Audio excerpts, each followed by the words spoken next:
a bad artist was my dedication. How many of you think that you're bad artists? A lot of you in this room. How many of you think that even drawing a stick figure for a Pictionary game is pushing it a little bit too far for you? And I've seen some terrible stick figures, so I know what you mean. From the conventional definition of what a good artist is, I am a good artist. I trained for 10 years learning fine art. And I learned perspective, I learned proportions, I learned color theory. But most importantly, guys, I have a diploma. So nobody can call me a bad artist because I have it on paper as a proof. Now, recently with Instagram, I've been seeing a lot of good art. There's a 7-year-old kid who makes beautiful digital masterpieces. And I look at that and I sometimes wonder, am I good enough? Is my art good enough? Or even worse, am I a bad artist compared to this 7-year-old kid? Good evening, fellow Toastmasters. I am Vidisha, who is a certified good artist, but sometimes feels like a bad artist. But what even is an artist? And more importantly, what even is art? According to the Oxford Dictionary, art is the expression or application of human creative skill and imagination, typically in a visual form like a painting or a sculpture, producing works to be appreciated primarily for its beauty or emotional power. Now, I don't agree with the beauty part of this. We all know that beauty is very subjective. It lies in the eyes of the beholder. So how can that be a criteria for something that's good or bad? I think that art is all about expressing those intricate emotions that are too complex to be put into words. And nobody gets this better than little kids.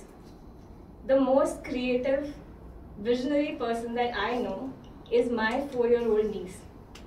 She draws green bushes and puts it up in the clouds, and she'll draw white clouds and put it down on the grass.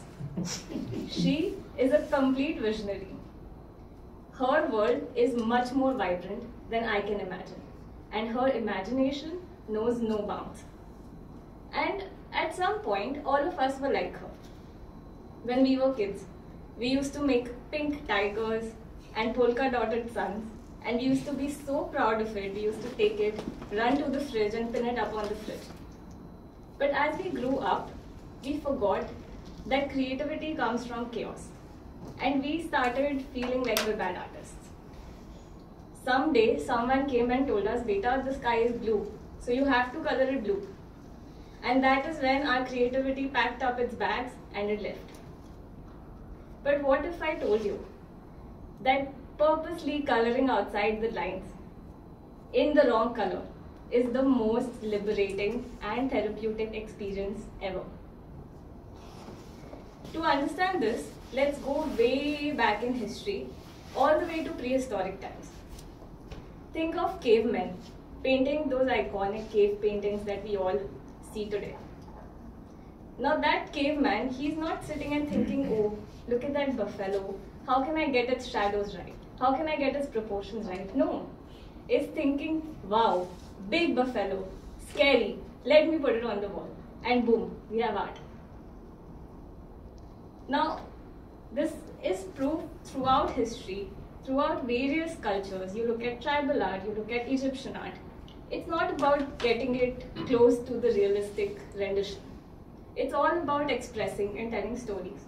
And it's proof all over the world that humans were born to create art. Now science backs it up. It's not just stories. The American Art Therapy Association says that art helps you reduce stress. It releases a hormone called dopamine, which typically makes you happy, and it creates a safe space for you to express yourself without being judged. And I have first-hand felt this throughout my life. I have enjoyed drawing and painting. I was always introverted, and that was my my outlet for my emotions. But every time I create something and I show it to someone, the first thing that they say is, I wish I even had 1% of your creativity. And I tell them, you could try it out. And they shrug and they say, no, art is not for me. And that makes me so sad. Because so many people will never know how amazing it feels just because they think they're bad artists. So let me say this out loud. There is no such thing as bad art. Art is not about the final thing that you create. It's about the process of creating it, of enjoying it, of creating something that did not exist before you did it.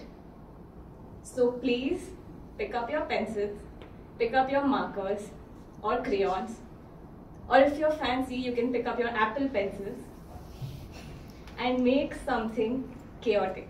Make something so colorful and so you that your inner child wants to take it, run to the fridge and pin it up there as if it's an exhibit in a museum. Be the best bad artist that you can. Thank you.